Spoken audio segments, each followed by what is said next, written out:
Bienvenidos a este nuevo video tutorial de nuestra asignatura Formulación y Evaluación de Proyectos, código AE805, direccionada desde la Facultad de Ciencias Administrativas, Contables y Económicas de la Universidad Popular del Cesar, más concretamente desde el programa de Administración de Empresas. El día de hoy tenemos una nueva cita con el conocimiento del apasionante mundo de la formulación y evaluación de proyectos. En nuestro video tutorial anterior habíamos hecho una breve introducción a aquellos principales elementos que componen esos conceptos de tipo introductorio de esta asignatura, como lo son el concepto de proyectos, el ciclo de vida de los proyectos, cómo se clasifican los proyectos, la relación que existe entre la planificación y el desarrollo con los proyectos y la generación de ideas de negocio. Con relación a ello, pues en efecto el punto de partida de todo proceso de formulación y preparación de proyectos de inversión muchas veces consiste en definir qué se pretende evaluar y no partir de una idea preconcebida. Por lo tanto, la definición de la idea de negocio o la idea del proyecto puede constituir parte del proceso de la formulación y preparación del mismo. Entonces, si colocamos un ejemplo, cuando una persona sale de un aeropuerto de un país o ciudad que nunca antes había visitado, lo primero que quiere saber es dónde está, hacia dónde ir y luego buscar cómo llegar a ese lugar. Antes de emprender cualquier evaluación de un proyecto,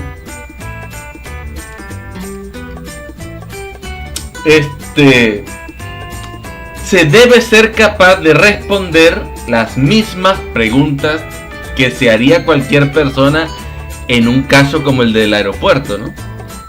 ¿Dónde estamos? ¿Cierto? ¿Hacia dónde queremos ir? ¿Y cómo vamos a llegar? Esas son preguntas básicas que también se realizan dentro de lo que nosotros conocemos como la formulación y preparación de proyectos. Porque cualquier idea de negocio va a partir de darle respuesta a estas tres preguntas, ¿no? ¿Dónde estoy? Que eso es básicamente hacer un diagnóstico de la situación en la cual estoy inmerso. ¿Dónde quiero estar? ¿Y cómo voy a llegar? ¿Cómo voy a alcanzar? ¿Cómo voy a conseguir ese sitial en el que yo me sueño, ¿no? En el que me imagino, el lugar donde yo quiero estar. Por ende, si partimos de la primera premisa y de la pregunta ¿dónde estoy? Pues diagnosticar adecuadamente dónde estamos insertos constituye el punto de partida del proceso de identificación de oportunidades de inversión. En este sentido, debe tenerse en consideración la transversalidad del diagnóstico. ¿Qué queremos decir con esto? Entender y contextualizar el entorno mundial y local de un país. Comprender y diagnosticar los diferentes grupos afectados, el comportamiento de los distintos agentes del mercado y contextualizar la situación actual de la empresa en todas sus áreas y ámbitos, donde también cabe hacer un análisis de las fortalezas y debilidades de quienes pretenden efectuar este emprendimiento. Por lo tanto, el análisis parte desde lo macro hacia lo micro, pero siempre teniendo en consideración la integración de las variables y las relaciones de causa-efecto que hay en cada una de ellas. Ahora, si nosotros analizamos el contexto internacional, ¿cierto? Este nos ayuda a entender las fuerzas que mueven el mundo. Actualmente los procesos globales son de una magnitud sin precedentes. El mundo se caracteriza por un vertiginoso incremento de los intercambios de capitales, de bienes y servicios, de información, ideas, tecnologías, culturas. Por ello, la idea del proyecto que nosotros vayamos a llevar al mercado no puede estar ajena a lo que está ocurriendo en el ámbito político, tanto en América Latina, en Europa, en Estados Unidos, en Medio Oriente, en Asia, etc. Hoy no puede mirarse un país y menos una ciudad como un mercado aislado. El desarrollo de las telecomunicaciones y la integración mundial hacen que los proyectos no puedan ser analizados considerando únicamente el contexto local. Por esta razón, para pensar en una idea de proyecto en el desarrollo del semestre que sea innovadora, resulta fundamental entender las tendencias en cuanto a la situación financiera global, comprender acontecimientos como la crisis de deuda acaecida hace algunos años en Europa en el año 2012, los efectos de la inmigración de la población, el control de la información, el desafío ambiental, la eficiencia energética, la situación que tenemos actualmente de pandemia, el envejecimiento poblacional y el consecuente efecto sobre las necesidades que este segmento poblacional va a requerir en el futuro. Ahora, por otra parte, tenemos que tener en cuenta todo un conjunto de variables que van desde factores que podrían considerarse como macro hasta factores que podríamos denominar como micro. Y al hablar de micro, pues tenemos que analizar también el contexto local donde se va a desarrollar el emprendimiento, porque tenemos que tener en cuenta que este se va a realizar en un determinado país o en varios países, ¿no? Porque se puede dar el caso. Y tenemos que entender la idiosincrasia y la realidad local, porque eso es fundamental para identificar cualquier idea u oportunidad de inversión. Los programas de gobierno pueden incentivar iniciativas en los ámbitos ambiental, educacional, de salud, seguridad social, de transporte público, energía, etcétera. Y por eso tenemos que tener muy presente cuáles son los programas de gobierno que tienen tanto a nivel local, a nivel regional, a nivel nacional. El contexto económico es otra variable que tenemos que tener en cuenta. El contexto ambiental. También tenemos que tener en cuenta para saber dónde estamos, ¿no? Que eso es como un pequeño diagnóstico.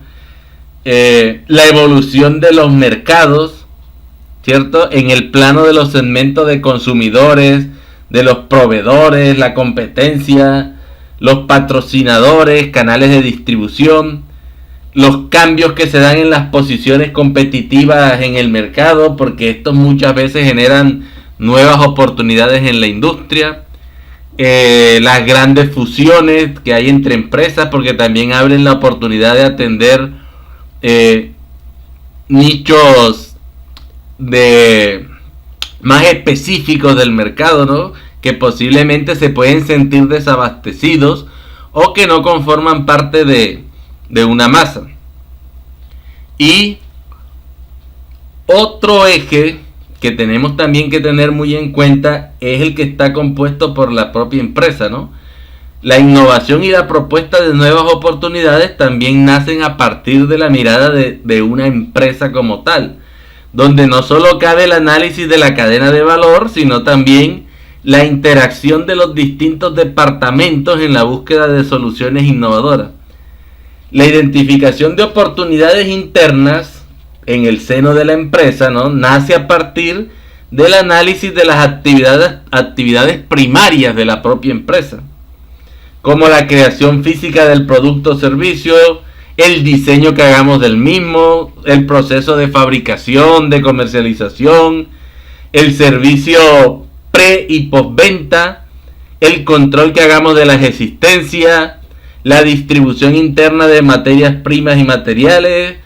¿Qué más podría ser? La logística externa también desempeña un rol importante en las actividades de almacenamiento y recepción de productos. en cada una de estas actividades puede innovarse y mejorarse, dando origen a proyectos de modernización y optimización. Ya habíamos mencionado en el videotutorial anterior que un proyecto puede tener dos objetos diferentes, ¿no? La creación de un nuevo negocio o la realización de proyectos de modernización dentro de empresas que ya se encuentran en funcionamiento.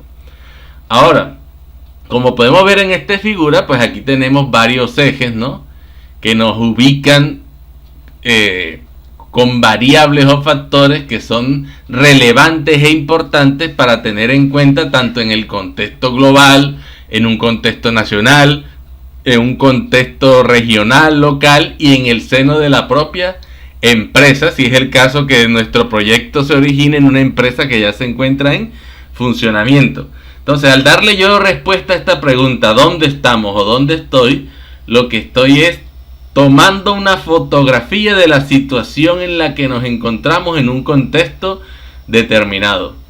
Es un diagnóstico, ¿no? Eso es lo que estamos haciendo, un diagnóstico de la situación actual. Ahora, si yo tengo claro dónde estoy, una vez hecho yo este análisis del contexto en el cual me encuentro inmerso para desarrollar esta idea de negocio nueva, posteriormente voy a tratar de darle respuesta a la pregunta de dónde quiero estar, ¿cierto? O podríamos también formularla como hacia dónde vamos. O sea, ¿cuál es ese sitio en el cual yo quiero estar? ¿Cuáles son esos sueños que yo quiero cumplir? Etcétera. Para ello, entonces, una vez que tenemos claridad, ¿no?, respecto de dónde estamos, que lo hacemos con el diagnóstico, surge entonces esa pregunta obvia, ¿no? ¿Cuál es el rumbo que se quiere tomar? Lo anterior no se responde aduciendo a frases como yo creo que o yo pienso que, o sea, las frases típicas motivacionales de los libros de autoayuda, sino que obedece a una problemática detectada a partir de lo que hoy ocurre en el mundo que nos rodea, en el contexto de nuestra realidad local, en la interacción de los mercados, en los socios de la empresa y por supuesto en la propia empresa como tal. O sea, nada es por azar, sino que nace de una identificación clara de un problema, necesidad u oportunidad, el que probablemente aún no se manifiesta, pero que el análisis lógico de las tendencias deja entrever claramente. Y la respuesta a este interrogante surge de lo que nosotros llamamos del diseño de la propuesta de valor, conocida también como el diseño de la estrategia competitiva, que corresponde al conjunto de atributos que caracteriza la experiencia del usuario al que queremos llegar o al que le queremos entregar nuestro producto, la cual probablemente requerirá de la participación de una multiplicidad de industrias y negocios que no necesariamente representa parte de nuestro negocio base, pero que sí conforma parte integral de la propuesta de valor, pues la tendencia hoy en día es cómo facilitarle la vida al cliente. Solo tenemos que tener en cuenta, más allá de condicionarlo a las fronteras naturales del negocio. El análisis de dónde estamos permitirá identificar una serie de problemáticas y necesidades que dan origen a ideas de proyecto. Sin embargo, parte del proceso es justamente responder hacia dónde se quiere ir. Por ello, la disponibilidad de recursos, las habilidades y motivaciones personales y en particular la identificación de ventajas competitivas marcará la pauta del camino a seguir, pues parte del fracaso de una buena idea nace de la carencia en el conocimiento del negocio, la falta de experiencia que uno tenga y de la inexistencia de redes de contacto, entre otros, ¿no? Porque todas estas son variables importantes para el montaje de una empresa. Ahora, sin perjuicio de lo que hemos mencionado, es fundamental priorizar las oportunidades de inversión, pues como ya hemos mencionado, el problema económico de qué y cuánto producir obedece a una carencia de recursos que son escasos y de uso múltiple. Por ello, antes de definir el plan de desarrollo, debería evaluarse cada una de las alternativas de inversión detectadas y desechar aquellas que presenten relaciones de riesgo-retorno no compensatorias, donde no se tenga ventajas competitivas claras o bien no se cuente con conocimiento del negocio o al menos no se tenga acceso a este conocimiento. Por lo tanto, se trata de un proceso de selección cuantitativo y estratégico. Eso lo veíamos en varias de los factores que colocábamos a consideración para evaluar la idea de negocio, porque recuerden que una de ellas era el conocimiento técnico. ¿Qué tanto conozco yo sobre el producto que aspiro a llevar al mercado? Y ahora, si yo conozco ya cuál es mi propuesta de valor, ¿no? Que es el conjunto de atributos que caracteriza la experiencia que yo le quiero brindar al usuario, o sea, ¿qué distingue mi producto de los demás? ¿No? ¿Cuál es mi propuesta de valor? ¿Cómo el cliente va a poder distinguir mi producto o mi servicio de los demás? Y eso me va a generar una ventaja competitiva con relación a la competencia. De esa manera es que yo determino el hacia dónde quiero llegar, estableciendo cuál es mi propuesta de valor, qué es lo que yo le quiero ofrecer a mi cliente. Y para ello, como ya lo mencionamos, tenemos que tener un conocimiento del producto o del servicio que vamos a ofrecer.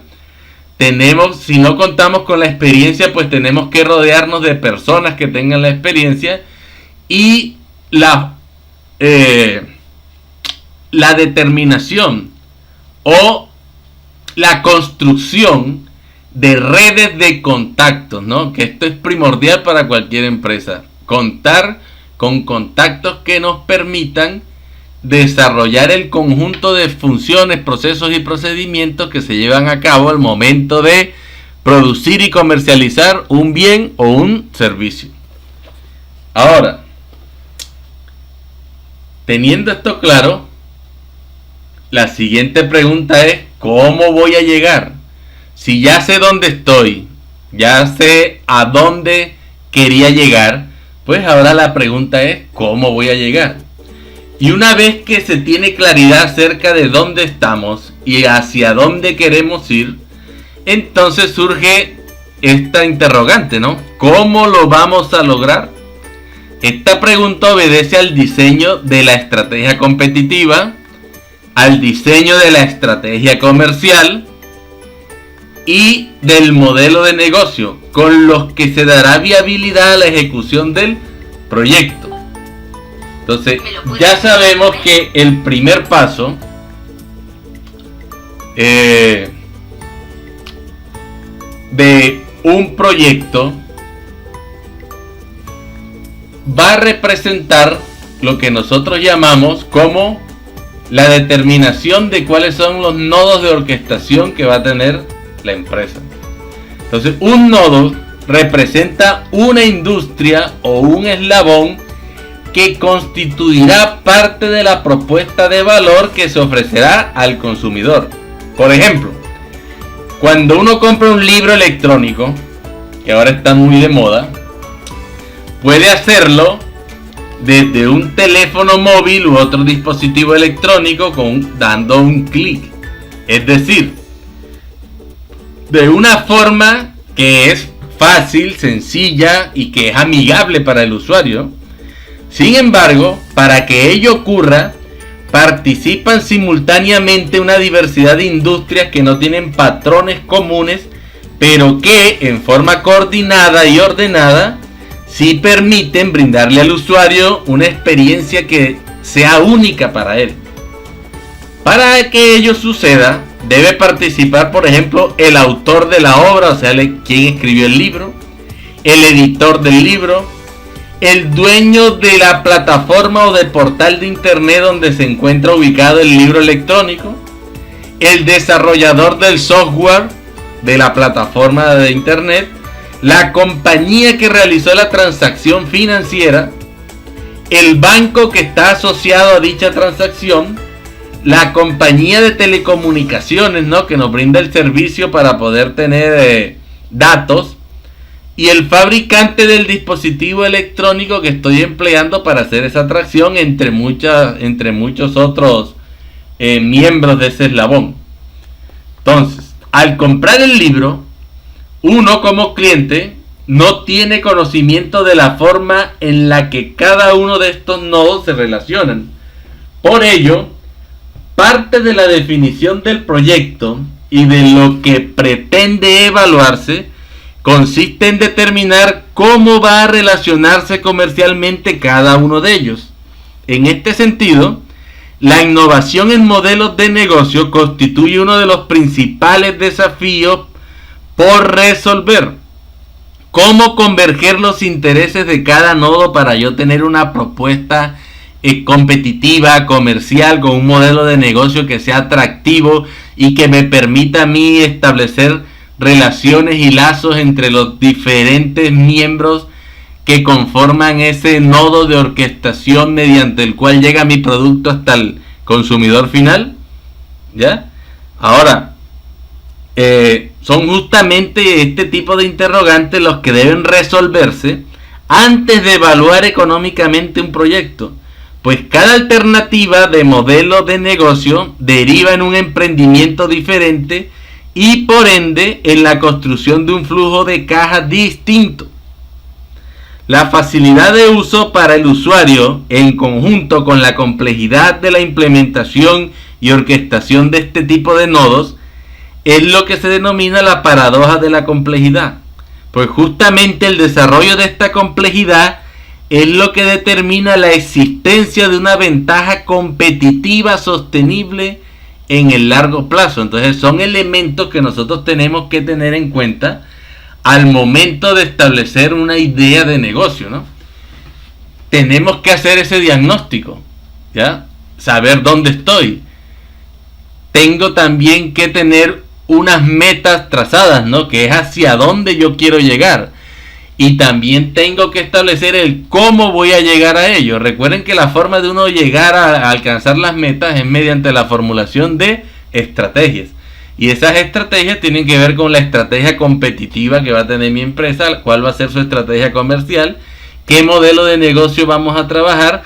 Y para formular esa estrategia competitiva, la comercial y el modelo de negocio, tengo que tener en cuenta todos aquellos factores que intervienen en que un producto le llegue al consumidor final. O sea, cuál es la industria o el eslabón que constituye parte de la propuesta de valor que se le va a ofrecer a nuestro consumidor. Por ende, muchos de los elementos de las preguntas que nos formulamos nosotros al momento de formular, de preparar, de evaluar un proyecto, se responden mediante el desarrollo de las diferentes temáticas o capítulos que incluye la técnica de la formulación y evaluación de proyectos. Recordemos que en el anterior video tutorial mencionábamos cuáles eran los principales ítems que componen un estudio de factibilidad o la formulación y evaluación del proyecto, entre los que veíamos el estudio de mercado, estudio técnico, estudio organizacional, estudio económico, la evaluación del proyecto, etc.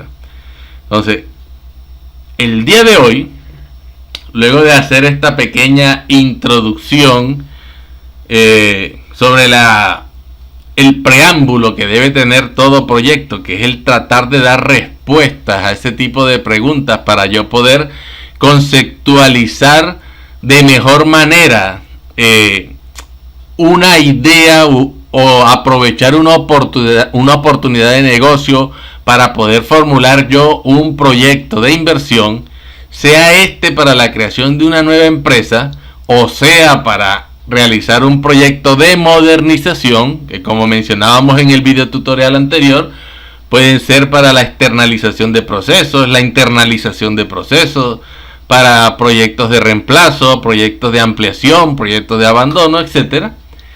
Entonces, iniciaremos el día de hoy con el núcleo problemático número 2, que corresponde al estudio de mercado. Y ya en nuestro videotutorial anterior, cuando realizábamos un breve resumen de los elementos que se tienen a consideración dentro de lo que es un estudio de mercado, mencionábamos que este se compone de 7 ítems básicos, entre los que se pueden mencionar el análisis del producto, el análisis del usuario o consumidor, el análisis de la demanda, el análisis de la oferta, el análisis de los precios, todos aquellos elementos relacionados a la comercialización del producto, como lo es la publicidad, la promoción, la distribución, etc. Y por último, el mercado de insumos. Teniendo esto en cuenta, pues iniciemos nuestro núcleo problemático número 2, denominado el estudio de mercado, con el primer ítem de este capítulo, que es el que denominamos como el análisis del producto. Y a este ítem, que se llama el análisis del producto, recordemos que cuando empleamos la palabra producto, hacemos referencia tanto a bienes como a servicios. Ahora, cuando ya hemos definido la idea de negocio con la que vamos a trabajar, esa nueva oportunidad de inversión o ese nuevo emprendimiento que tenemos proyectado desarrollar, el paso siguiente es realizar una descripción, ¿cierto?, basado en un análisis que hagamos de el producto que vamos a llevar al mercado, sea este un bien o un servicio. Y para ello nos valemos de 4 elementos principales, los cuales son, en primera instancia, realizar una identificación y caracterización del producto. ¿A qué nos referimos con esto? A establecer cuáles son las principales características del producto que vamos a ofrecer al mercado y a realizar una identificación del mismo, definiendo algunas variables o elementos que son comunes al producto que pensamos llevar al mercado. En segundo lugar, establecemos cuáles son los usos que se le piensa dar al producto. En tercer lugar, hablamos de otros elementos del producto. Y por último, establecemos si el producto que pensamos llevar al mercado puede ser sustituido o complementado con otros productos diferentes. Iniciemos con lo que denominamos como la identificación y caracterización del producto. Y veamos, vamos a partir desde el análisis de lo que se denomina la identificación del producto. Entonces, un producto nosotros lo podemos identificar desde diferentes puntos de vista o diferentes perspectivas. Dentro de ellas, algunas que se pueden mencionar para su identificación es, según su naturaleza, qué clase de producto es, teniendo en cuenta su naturaleza como tal, según su vida de almacenaje, según su grado de terminación. Para ello, podemos ver que según su naturaleza, un producto puede ser bienes si son tangibles o servicios si son intangibles. Según su vida de almacenaje, un producto puede ser duradero o puede ser perecedero. Y según el grado de terminación del producto, Pueden ser bienes de consumo, que son los bienes de consumo final, o pueden ser bienes de tipo industrial o de negocios, como también se le acostumbra a llamar. También lo van a encontrar en la literatura con el nombre de productos de consumo intermedio, porque son aquellos productos que son consumidos por una empresa, ya sea para facilitar un proceso o una actividad que se desarrolla dentro de la empresa, o para ser empleados como materia prima para la fabricación de un producto que posteriormente va a llegar a un consumidor final.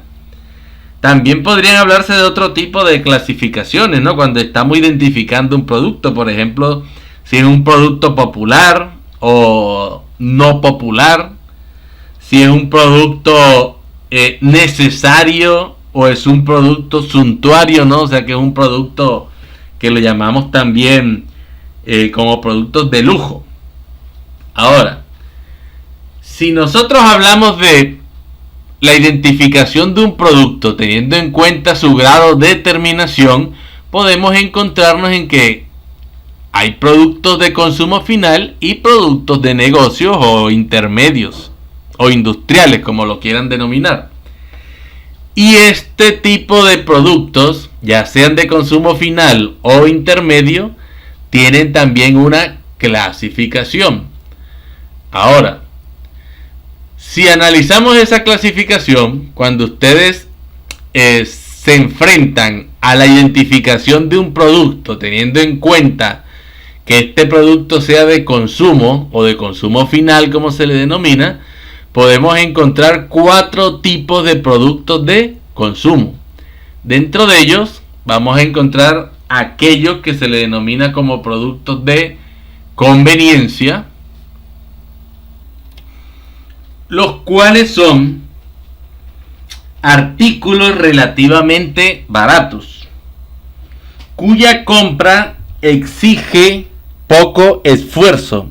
Es decir, que un consumidor no estaría dispuesto a emprender una búsqueda extensa de ese tipo de artículos. Podríamos mencionar, por ejemplo, dulces, refrescos, una peinilla, una aspirina, pequeños artículos de ferretería, el lavado de automóviles, etc. Los consumidores compran productos de conveniencia con regularidad, por lo general sin mucha planeación. A pesar de ello, sí conocen los nombres de las marcas de los productos de conveniencia más populares, como por ejemplo Coca-Cola, Aspirina Bayer y otros más. Los productos de conveniencia normalmente exigen amplia distribución para venderse en cantidad suficiente y satisfacer las metas de utilidad. Este tipo de productos son los que ustedes acostumbran a encontrar normalmente en las tiendas de barrio, ¿no? Miren que estamos hablando de que exigen una amplia distribución. También dice que son generalmente económicos. No hacemos un gran esfuerzo por obtener una marca en particular. Por ejemplo, si yo voy a la tienda a comprar una marca de arroz cualquiera, llamémosla arroz Roa, no lo encontré en la tienda, la siguiente tienda está a 10 cuadras de distancia, entonces seguramente no caminaré a la siguiente tienda para buscar el arroz Roa, sino que compraré arroz Diana del Tolima o cualquier otro tipo de arroz que se encuentre en esa tienda. También hay productos de consumo final que se le llaman de comparación. Ahora, un producto de comparación suele ser más caro que uno de consumo y se encuentra en un número menor de tiendas. Los consumidores suelen adquirir un producto de comparación solo después de comparar varias marcas y en distintos lugares o distintas tiendas, la funcionalidad que le ofrece ese producto, el precio y la compatibilidad que éste tenga con el estilo de vida que uno lleva.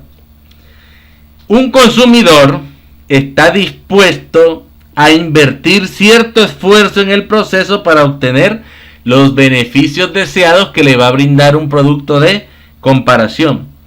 Y entonces existen dos tipos de productos de comparación. Hay homogéneos y heterogéneos.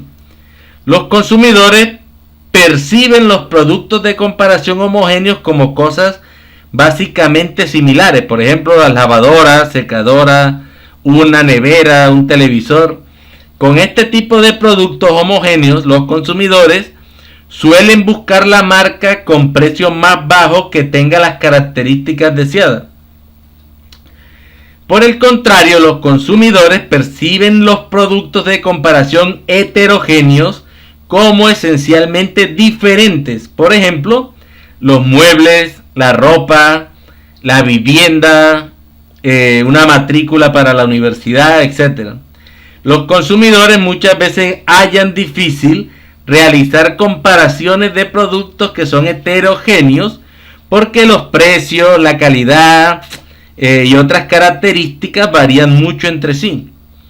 El beneficio de cotejar los productos de comparación heterogéneos consiste en encontrar el mejor producto o marca para mí.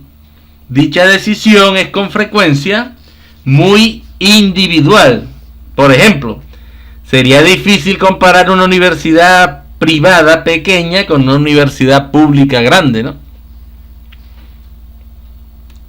Una tercera categoría es productos de consumo final de especialidad. Y este tipo de productos, o sea, cuando los consumidores realizan una búsqueda extensiva de un artículo en particular, se muestran muy renuentes a aceptar sustitutos. Ese es un claro ejemplo de un producto de especialidad, cuando usted no quiere aceptar un sustituto de él. ¿Por qué? Porque ese artículo es un producto especializado.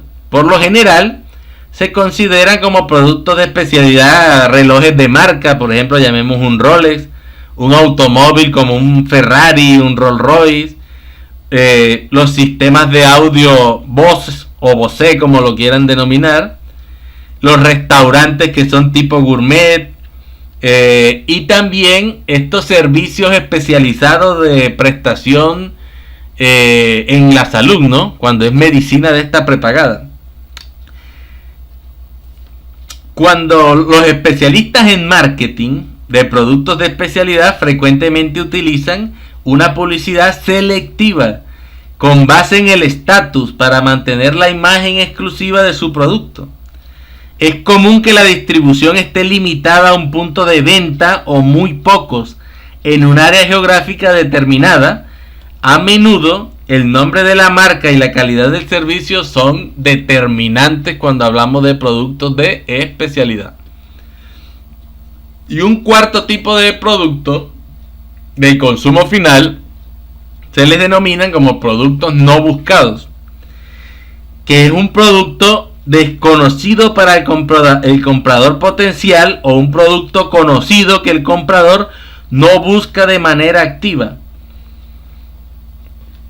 Ahora, los nuevos productos tienen cabida en esta categoría hasta que la publicidad y la distribución incrementen el conocimiento que tenga el consumidor sobre estos productos. Algunas cosas se venden siempre como productos no buscados, en especialidad aquellos en los que no nos gusta pensar o en los que no deseamos gastar dinero, como por ejemplo los seguros, los lotes en cementerios, las enciclopedias y artículos similares. Exigen ventas personales enérgicas y publicidad muy persuasiva.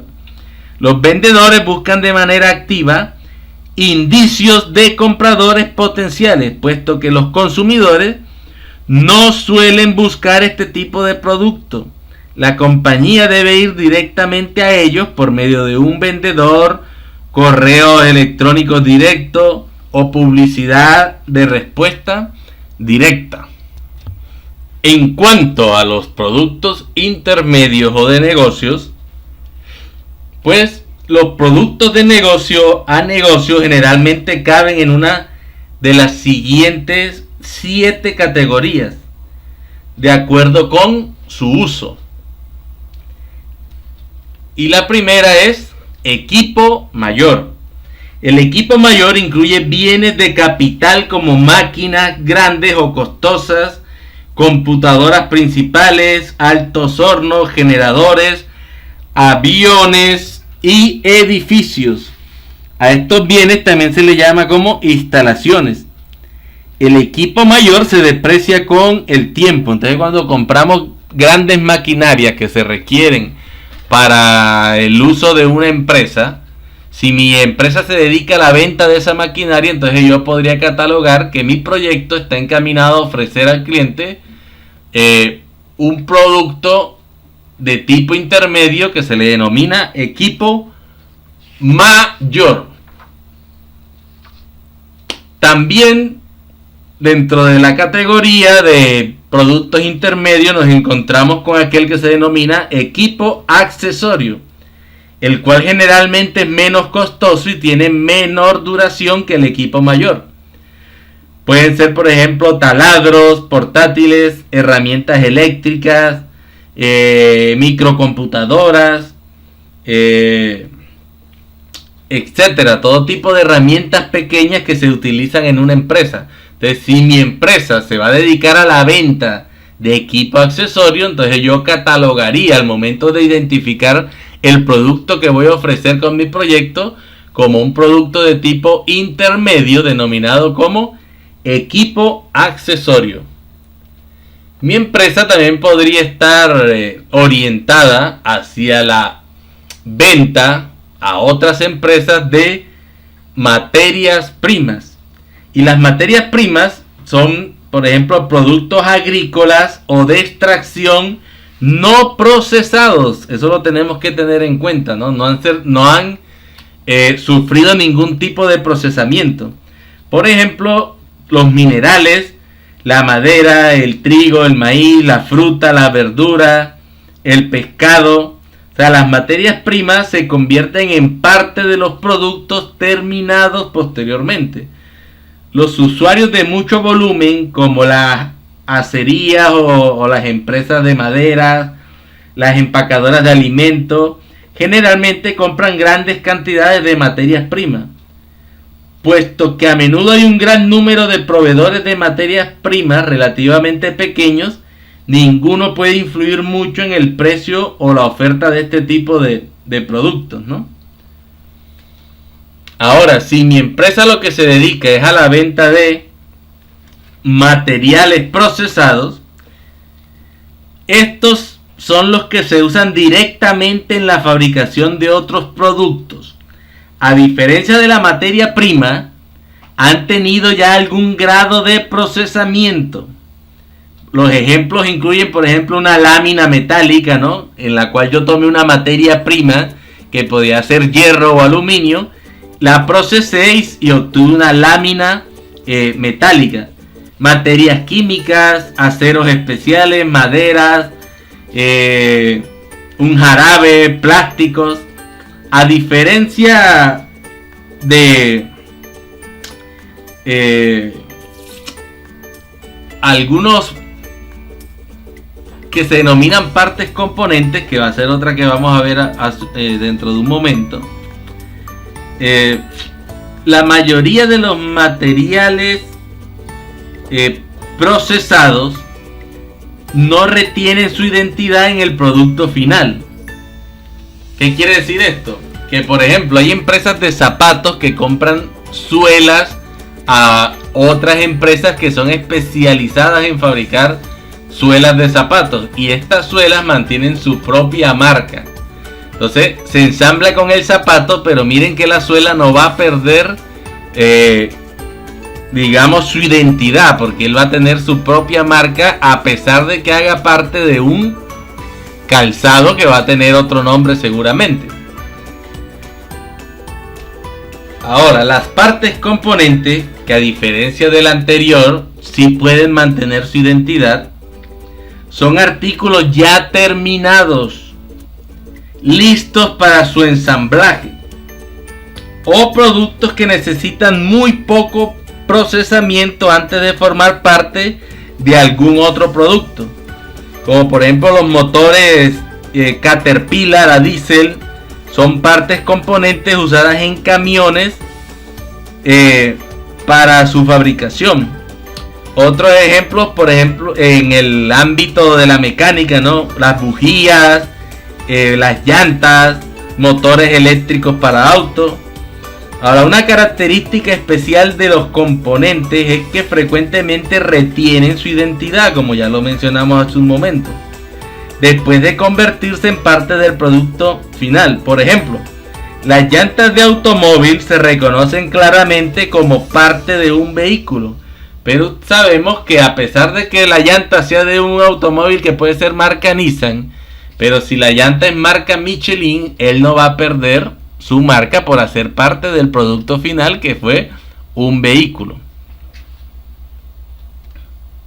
Ahora, mi empresa podría dedicarse también a ofrecer productos intermedios denominados como suministros. Y los suministros o provisiones son artículos que se pueden consumir y que no se convierten en parte del producto final. Por ejemplo, lubricantes, detergentes, toallas de papel, lápices y papel. Los suministros normalmente son artículos estandarizados que se adquieren en forma rutinaria en las empresas, ¿no? Ahora, los suministros suelen tener una vida relativamente corta y son económicos en comparación con otros artículos de negocio, puesto que los suministros generalmente caben en una de tres categorías: suministros de mantenimiento, suministros de reparación o también los suministros que se le denominan como de operación. Y por último, la séptima clase de productos intermedios, o como también se les llaman, de negocios o industriales, es aquella que se denomina servicios de negocio. Y si mi empresa lo que tiene pensado es mi proyecto, ¿no?, es la creación de una empresa orientada a la prestación de servicios a otra empresa, entonces clasifica como un producto intermedio denominado como servicios de negocio. Y los servicios de negocio son artículos de gasto que no forman parte de un producto final.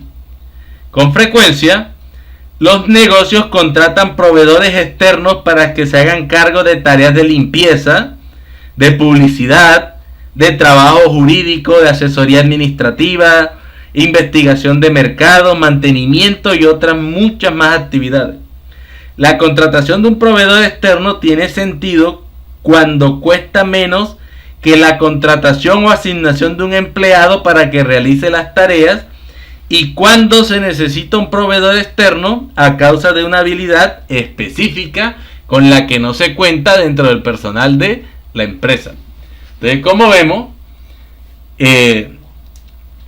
esta es una clasificación cuando hacíamos la identificación del producto, y dentro de esa clasificación o dentro de esa identificación hablábamos según el grado de terminación, que pueden ser productos de consumo final o pueden ser productos intermedios o de negocio. Pues a su vez los productos de consumo se clasifican en productos de conveniencia, comparación, especialidad y no buscados, y los productos intermedios se identifican o clasifican en equipo mayor, equipo accesorio, materias primas, materiales procesados, partes, componentes, suministros y servicios de negocio. Entonces, un proyecto que ustedes vayan a desarrollar, al momento de hacer la identificación, lo que van a mencionar es ese conjunto de elementos, ¿no? El producto que se piensa llevar al mercado es un bien o es un servicio, el cual es perecedero o no perecedero.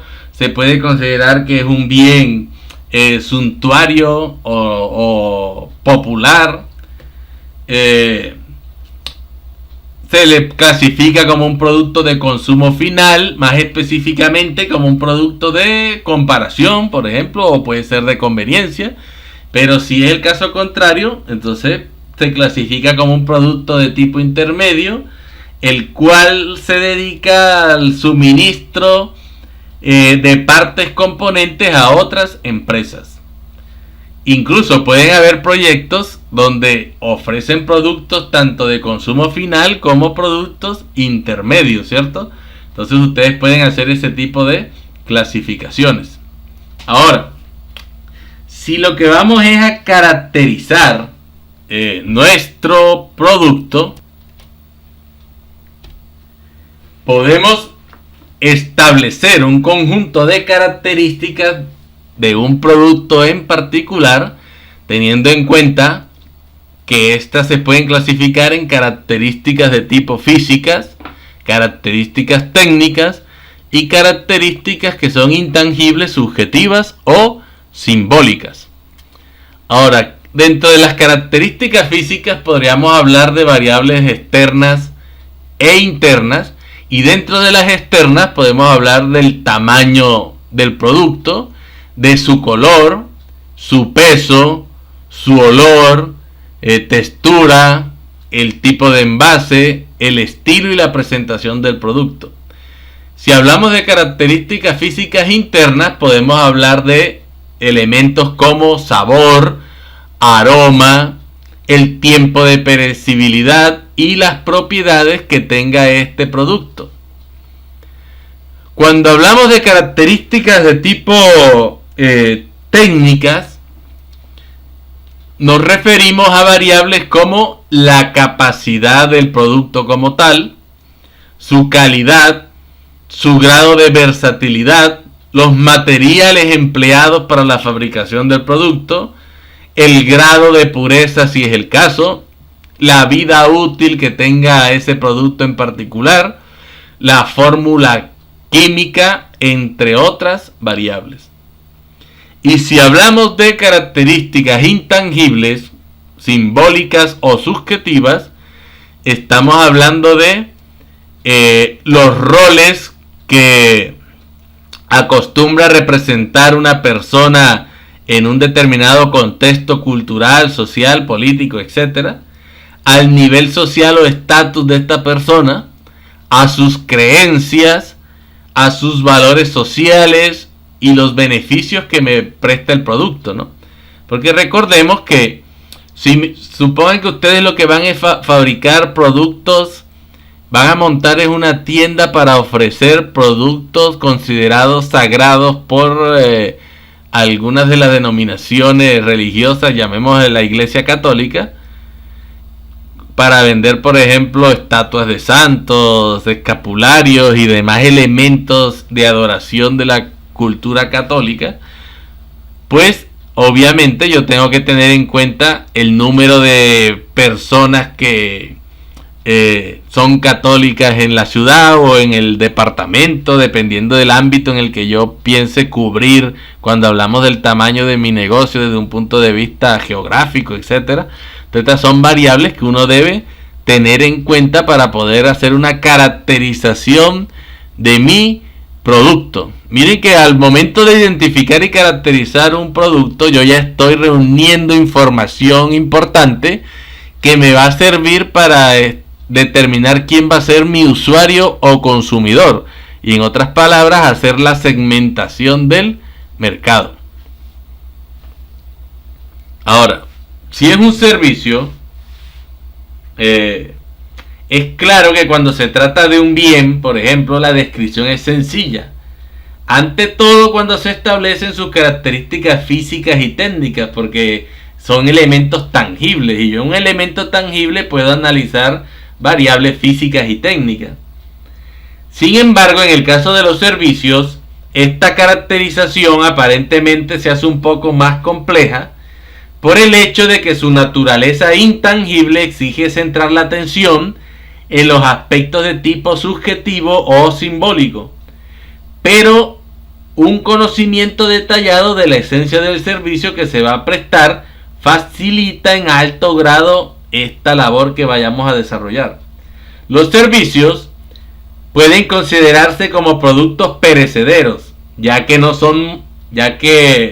son momentáneos y no necesitan ser almacenados como los bienes.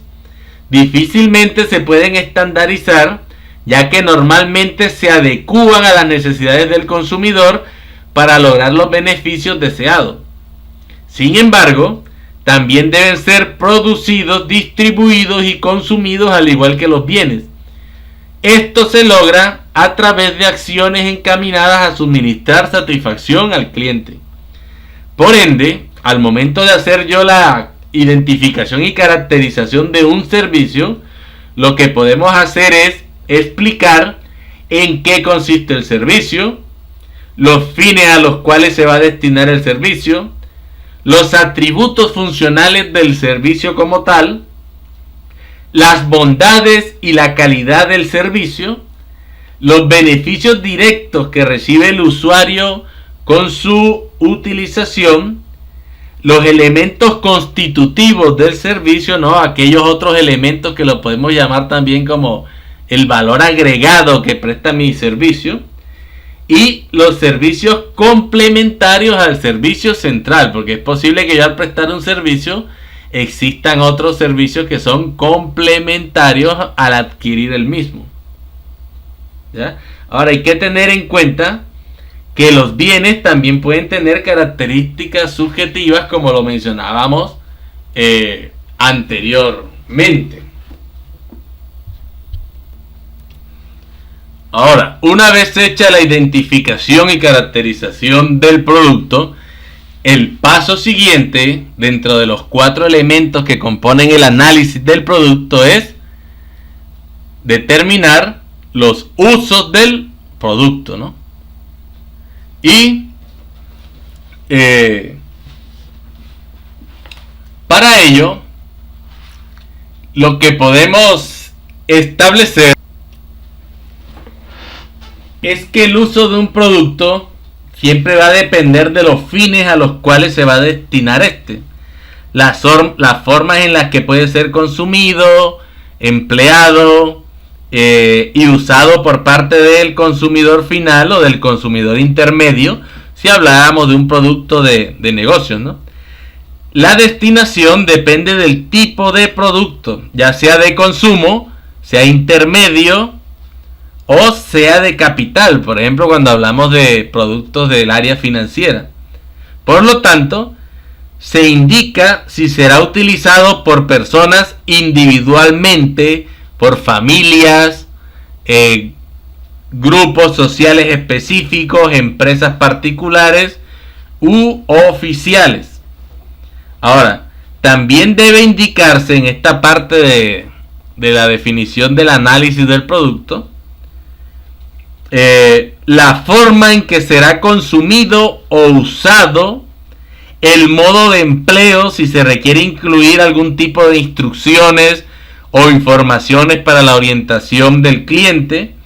Esta información es básica para facilitar el trabajo que se hará posteriormente, tendiente a delimitar cuál es el mercado potencial y a definir las estrategias de venta de nuestro producto en el mercado.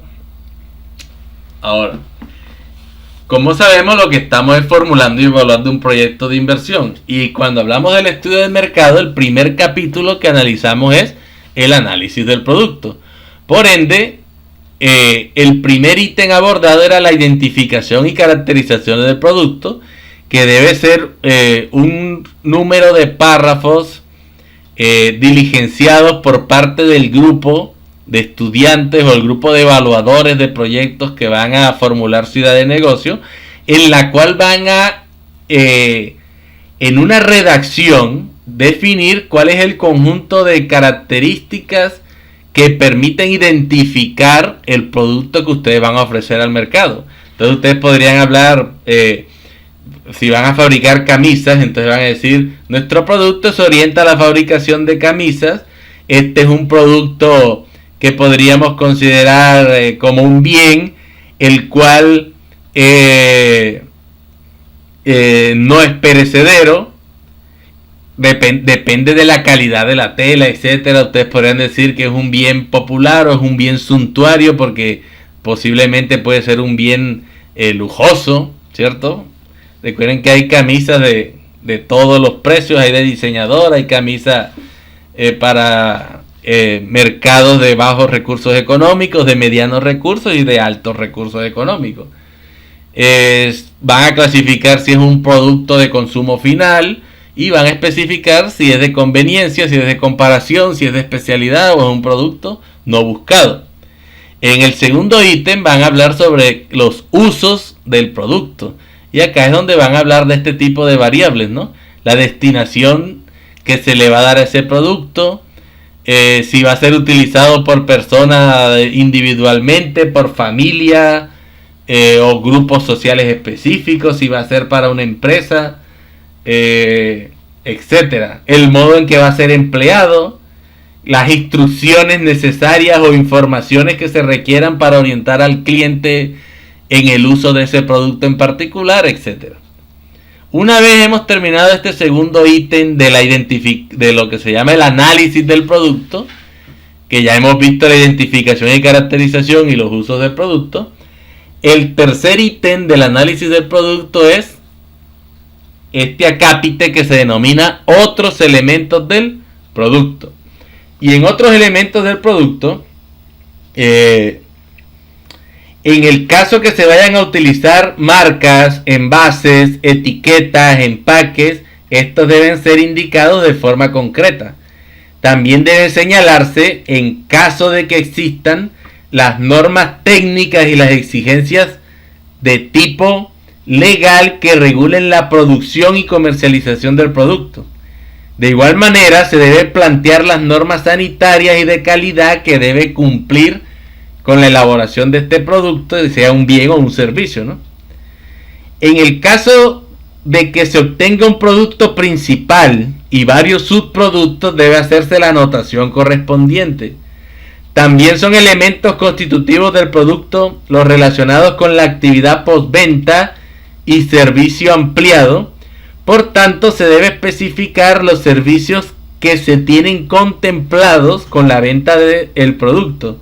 Si van a ofrecer mantenimiento, asistencia técnica, asesoría para usos y manejos, actualizaciones, recomendaciones, modificaciones, atenciones especiales al consumidor, etc.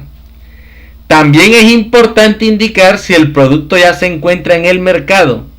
En este caso, el proyecto se orienta hacia su mejoramiento o hacia un incremento en los volúmenes de producción y comercialización, o si se va a ofrecer por primera vez, ya que esto condiciona los estudios que se deben hacer posteriormente. Entonces recordemos, si ustedes van a vender camisas, otros elementos del producto para una camisa vendrían siendo aquellos. Recordemos que la materia prima para fabricar una camisa va a ser la tela, va a ser el hilo que se emplea para coser la tela, van a ser los botones, etc. Pero lo que son las marquillas, las etiquetas, el empaque en el que va la camisa, ese tipo de elementos los denominamos como otros elementos del producto. Si usted compró un perfume, ¿no? El producto como tal es el perfume, ¿no? El líquido, que es el que está comprando. Y otros elementos del producto serían el envase donde está el perfume, la caja donde viene envasado el perfume, el plástico transparente, ¿no? Que recubre muchas veces la caja en la que usted compra el perfume. Si lleva alguna etiqueta, las etiquetas de precios, etcétera, todo eso se le llaman otros elementos del producto y se deben discriminar dentro del proyecto en un acápite especial que se le denomine otros elementos del producto. Y por último, para terminar el análisis del producto, que es el primer capítulo del estudio de mercado, veremos lo que se llaman productos sustitutos y o complementarios. En esta parte es necesario indicar los productos sustitutivos y complementarios que existan en el medio o que se estima que pueden aparecer en un futuro inmediato. Ahora, los productos sustitutivos poseen características y usos similares al que se pretende ofrecer con el proyecto. Por lo tanto, se convierten en competidores. Es necesario identificar los que se consideren como los más importantes e indicar sus características principales. ¿Por qué? Porque pueden llegar a sustituir mi producto, ¿no? Es lo que nosotros llamamos como una competencia de tipo indirecta. Recuerden que hay competencia directa y hay competencia indirecta. Una competencia directa van a ser aquellos bienes idénticos al mío. Por ejemplo, si yo vendo café y hay otra marca de café diferente. O si yo vendo zapatos y hay otra marca de zapatos. Pero los sustitutos es, por ejemplo, si yo vendo café, el jugo de naranja es un producto sustituto. O el té, o el chocolate. Entonces son productos que podrían llegar a sustituir el mío. Por lo tanto, le hacen competencia de tipo indirecta. Por ende, yo tengo que conocerlos, tengo que identificarlos y cuáles son sus principales características, porque al momento de formular yo estrategias de venta, estrategias de promoción, estrategias de publicidad, tengo que conocer cuáles son esos principales competidores, porque una de mis tareas es tratar de ganar la mayor participación posible en el mercado. Ahora, de igual forma, se deben identificar aquellos bienes o productos que nosotros llamamos como complementarios, indicando la relación concreta que tienen con los bienes o servicios que usted como estudiante o como evaluador del proyecto va a ofrecer a través de esa nueva iniciativa emprendedora. Entonces, bienes complementarios, por ejemplo, si yo vendo el mismo café, la leche es un complemento del café. O el azúcar también es un complemento del café. O si yo vendo computadores, la impresora es un complemento del computador. Con esto terminamos el primer ítem de el núcleo problemático número 2, denominado estudio de mercado. Y este ítem que se tiene como nombre el análisis del producto. Entonces ya vimos que en el análisis del producto abordábamos 4 elementos principales, que son la identificación y caracterización del producto, los usos del producto, otros elementos del producto y los productos sustitutos y o complementarios. Paso seguido es abordar el ítem número 2 de el estudio de mercado, el cual se denomina como el análisis del usuario o consumidor. Entonces recordemos, en esta parte de nuestro proyecto, que vendría siendo el segundo ítem del estudio de mercado, se explican las características de las personas u organizaciones que requieren el producto proyectado, ya que a partir de ellas se tomarán decisiones con respecto a la producción y a la comercialización de nuestro producto. Mediante el conocimiento de las características de los consumidores del bien o de los usuarios del servicio, se puede llegar a comprender su comportamiento y a inferir sus reacciones en el mercado con respecto al producto que va a ser ofrecido. Tienen que tener en cuenta que uno de los mayores condicionantes para el éxito del proyecto radica en la demanda que pueden tener los bienes o servicios que nosotros vamos a ofrecer en el mercado. Aparecen por consiguiente algunos interrogantes básicos que se deben resolver. ¿Quiénes necesitan el producto? O sea, es una pregunta básica, ¿no? Para nosotros determinar quién va a ser nuestro usuario o consumidor. Vamos a preguntarnos eso. ¿Quiénes necesitan el producto? Segundo, ¿cuáles de ellos lo podrían adquirir o comprar? Y tercero, ¿cómo y por qué lo compran? Debemos pensar entonces en el tipo de necesidad que satisface el producto y en quiénes la tienen o la padecen, para posteriormente entrar a analizar cuáles de ellos están en condiciones de adquirirlo y en qué forma lo podrán hacer. Quienes comprarán el producto pueden ser personas, pueden ser empresas particulares instituciones estatales o algún otro tipo de organización que lo requiere y que son perfectamente identificables a partir de sus características. Las personas que necesitan el bien o el servicio pueden ser caracterizadas a partir de variables que pueden ser de tipo demográfico, de las actividades que desempeñan, de los intereses que posean y de las opiniones que tengan con respecto a diversos tópicos, ¿cierto? De su vida cotidiana. Entonces, son distintas las variables que se pueden tener en cuenta para poder desarrollar un proceso de especificación o determinación de quién va a ser mi usuario o consumidor, a cuáles personas, empresas, instituciones, etcétera, voy a hacer llegar mi producto, dándole respuesta a esas 3 preguntas que ya presentamos hace un momento. ¿Quiénes necesitan el producto, no? Al definir quiénes necesitan el producto, yo ya estoy seleccionando quién va a ser mi usuario o consumidor. Ahora, cuando yo ya tengo establecido un usuario consumidor, me hago la segunda pregunta. ¿Cuáles de ellos, de esos usuarios o mercado potencial o target, como también lo pueden denominar, que hemos escogido como consumidor, cliente o usuario de nuestro producto, cuáles de ellos lo podrían adquirir o comprar? ¿Cierto? Porque deben estar en capacidad para poder hacer ese tipo de compra.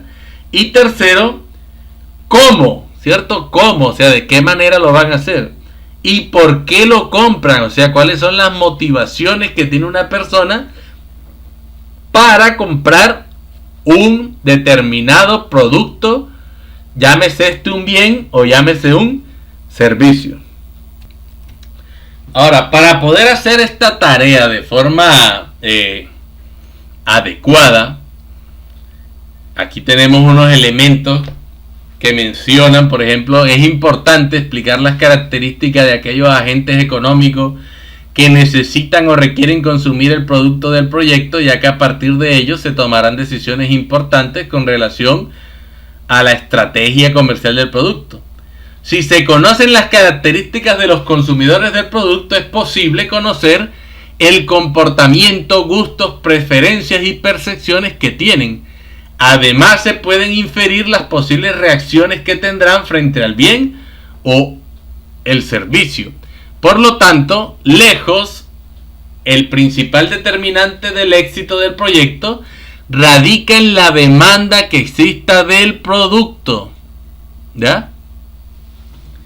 Y por último, la agrupación de consumidores de acuerdo con algún comportamiento similar en el acto de compra se conoce con el nombre de segmentación. Entonces, como vemos, es importante, ¿cierto?, para nosotros como formuladores y evaluadores de un proyecto poder llegar a agrupar a los consumidores de acuerdo a algún tipo de comportamiento o característica básica que ellos tengan para poder determinar cuál sería el cliente o consumidor final de nuestro producto.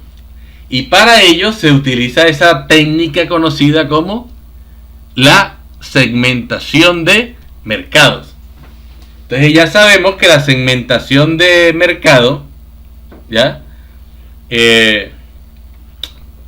O un segmento de mercado, podríamos decir, consiste en un subgrupo de gente o empresas que comparte una o más características que provocan necesidades de productos similares, ¿ya? Y para poder hacer esto, para poder clasificar a nuestros clientes en un grupo de segmentos y poder ofrecerle un producto que cumpla con unos requerimientos, que vaya a satisfacer unas necesidades de este cliente en particular, entonces podríamos realizar una clasificación por distintos segmentos del mercado, dividiendo ese mercado en segmentos o grupos significativos, y eso lo podemos utilizar basado en 3 tipos básicos de segmentación, que son la segmentación inicialmente de tipo demográfica, ¿ya? La segmentación de tipo demográfica, vamos a pensar que esta es la que está en mayor cantidad de ocasiones inmersa en la mayoría de investigaciones de mercado, porque es la que está más disponible. Se relaciona con el comportamiento a menudo, ¿no? Se relaciona con el comportamiento de compra y consumo. Entonces, las bases comunes de segmentación demográfica son variables como la edad, el sexo, ingresos, etcétera, y otros elementos en particular. También tenemos la segmentación de tipo geográfica, que se refiere a la división de mercados en regiones de un país o del mundo. También hablamos del tamaño del mercado, la densidad del mercado, etcétera, y otro conjunto de variables. Y también tenemos la segmentación de tipo psicográfica. O sea, estas son las segmentaciones más empleadas, o los tipos de segmentación, porque podríamos hablar de muchas más, ¿no? Hay segmentación por beneficio, donde se segmenta el mercado por el tipo de beneficio que se le ofrece a un segmento o grupo en particular de clientes. También está segmentación por uso, ¿cierto? Donde se segmenta el mercado por el uso que acostumbra a darle un cliente a determinado producto en particular, etcétera, etcétera. Pero digamos que si nos referimos a la segmentación demográfica, este tipo de segmentación es la que con mayor cantidad de ocasiones ustedes podrán encontrar en diferentes estudios, y se refiere más que todo cuando ustedes toman un cuestionario o una encuesta que les están realizando. Van a ver que generalmente es la información básica que tiene esa encuesta, ¿no? Que se refiere a variables que lo identifican a usted como cliente, como persona constituyente de un grupo en particular de la población.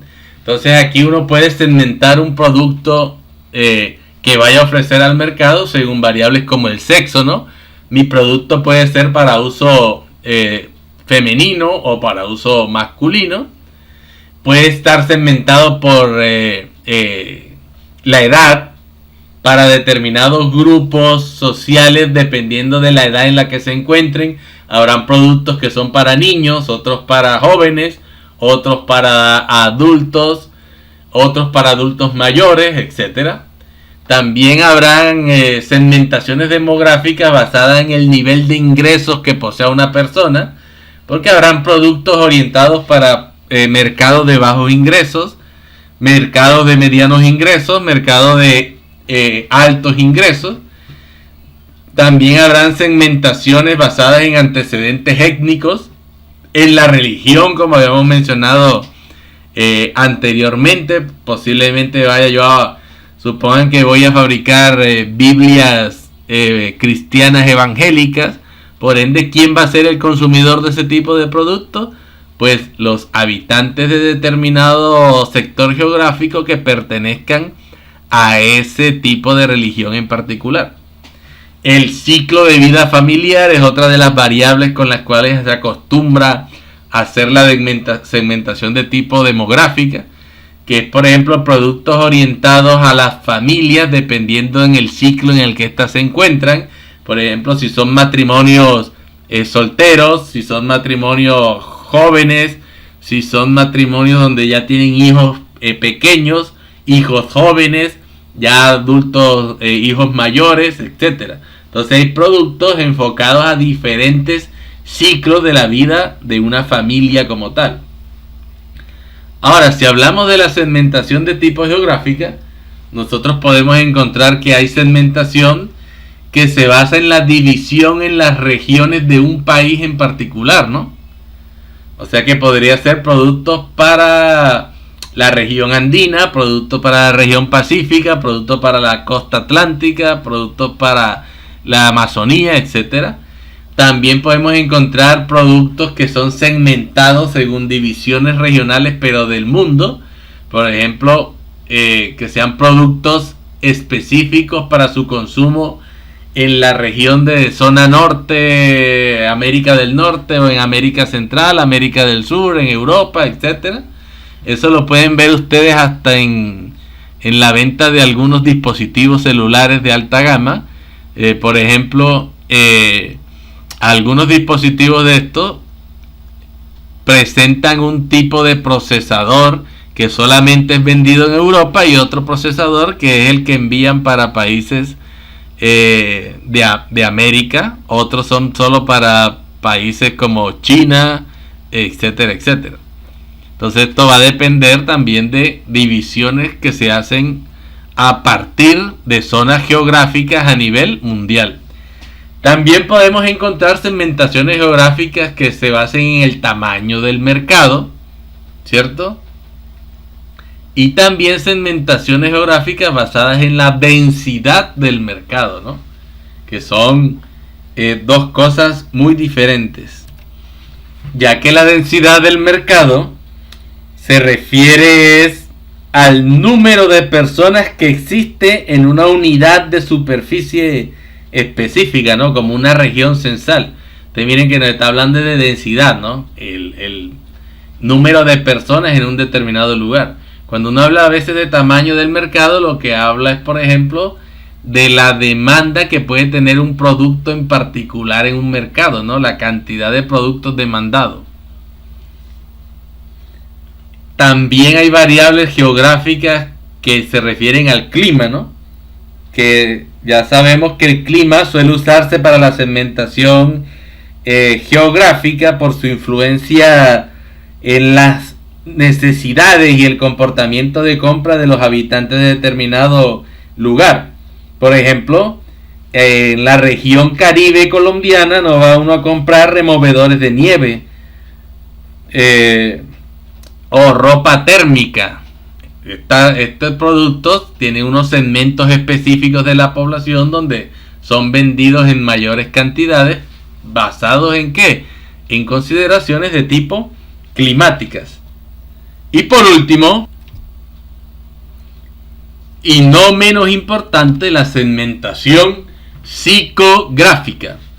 Entonces nosotros podemos encontrar que la segmentación psicográfica se refiere a variables como la personalidad, la cual refleja los rasgos, actitudes y hábitos de una persona en particular.